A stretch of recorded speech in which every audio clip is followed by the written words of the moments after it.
नमस्कार, मैं हूं अदिति पांडे और आप देख रहे न्यूज़ वन टुडे। सैकड़ों सालों की अंग्रेजों की गुलामी से आजाद हुए भारत को महज 15 साल ही बीते थे। भारी गरीबी और अशिक्षा से जूझ रहे देश को मजबूत बनाने के लिए पहले प्रधानमंत्री जवाहरलाल नेहरू आंतरिक मोर्चे पर सामाजिक आर्थिक मजबूती की कवायद में थे। पड़ोसी पाकिस्तान से संबंधों में तो शुरुआत से ही खटास थी, लेकिन चीन से रिश्ते मधुर थे। हिंदी चीनी भाई भाई के नारे लगाने वाले जवाहरलाल नेहरू को 1962 की एक सुबह तब तगड़ा झटका लगा जब उन्हें भारत से सटी चीन की सीमा पर मुट्ठी भर भारतीय सैनिक पर चीन की फौज के सुनियोजित हमले की खबर मिली।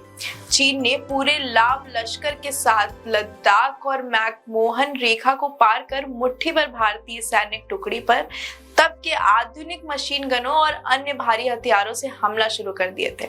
जब भारतीय सेना के पास चीनी सेना के मुकाबले बहुत कम क्षमता वाली बंदूकें और गोले बारूद थे, चीन ने सुनियोजित हमला किया था।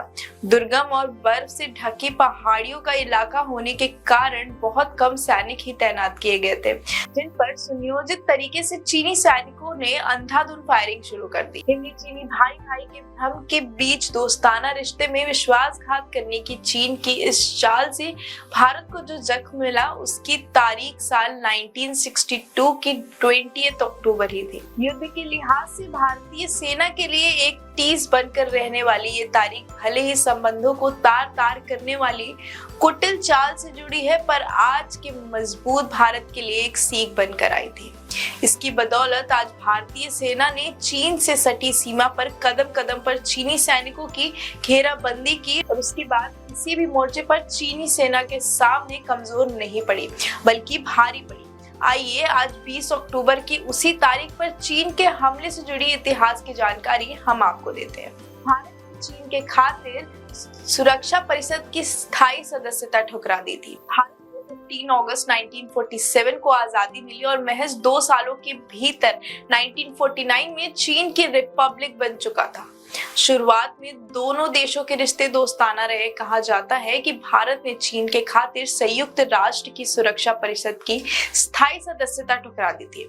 हिंदी चीनी भाई भाई का नारा देकर पंडित जवाहरलाल नेहरू ने पड़ोसियों से अच्छे संबंध की शानदार मिसाल पेश की थी, लेकिन दोनों देशों में तनाव 1959 में बढ़ने शुरू हो गए।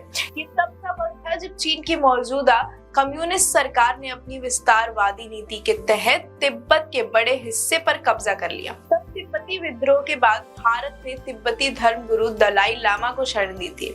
इसे लेकर ही चीन ने भारत के खिलाफ मोर्चा ही खोल दिया और इसी की परिणति 20 अक्टूबर 1962 की लड़ाई थी। चीन के 80,000 सैनिकों ने किया था हमला। उस समय भारत को आजाद हुए महज 1.5 दशक बीते थे और आंतरिक मजबूती के लिए ही देश संघर्ष कर रहा था। तब लद्दाख और मैकमोहन रेखा को पार कर चीन के 80,000 सैनिक भारत में घुस आए और यहाँ पहाड़ी क्षेत्रों में तैनात 10 से 20,000 सैनिकों पर हमला कर लिया।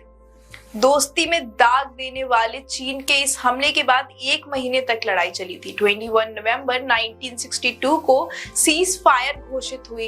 इस जंग में भारत की शिकस्त हुई थी। चीन से हार के बाद नेहरू बुरी तरीके से टूट गए थे।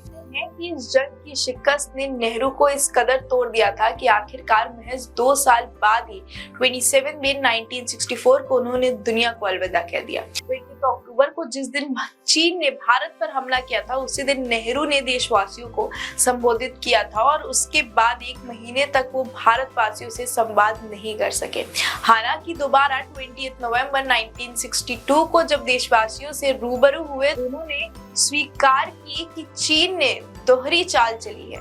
एक तरफ चीन के नेता शांति की बात कर रहे हैं तो दूसरी ओर लगातार हमले हो रहे हैं। अपने ही देश की कम्युनिस्ट पार्टी पर नियंत्रण के लिए चीन ने हमला किया था। भारत चीन के इस युद्ध के लिए हमेशा से चीन की दोहरी नीति की आलोचना होती रही है। 2012 में चीन के एक टॉप रणनीतिकार वांग जीसी ने दावा किया था कि उस समय चीन के बड़े नेता माओ त्से तुंग ने ग्रेट लीप फॉरवर्ड आंदोलन की असफलता के बाद सत्ता में शामिल कम्युनिस्ट पार्टी पर नियंत्रण कायम करने के लिए रणनीति बनाई थी और भारत पर सुनियोजित हमले किए थे।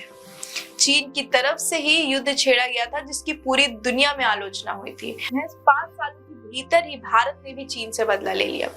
हालांकि 1962 की जंग से बौखलाई भारतीय सेना ने महज 5 सालों के भीतर चीन से इसका बदला ले लिया था। 1962 की जंग के बाद चीन ने 1967 में फिर वैसे ही हिमाकत करने की कोशिश की, लेकिन तब भारतीय सेना ने चीन को धूल चटा दी थी। 11 सितंबर 1967 को चीन की पीएलए के सैनिकों ने नाथुला में भारतीय सेना की चौकियों पर हमला कर दिया था। इंडियन आर्मी ने इसका करारा जवाब दिया। तोप से हमले हुए और तिब्बत के करीब 400 चीनी सैनिकों की लाशों का अंबार लग गया था। सेना ने चीन को 20 किलोमीटर पीछे ढकेल दिया और महज 65 जवानों की शहादत हुई थी।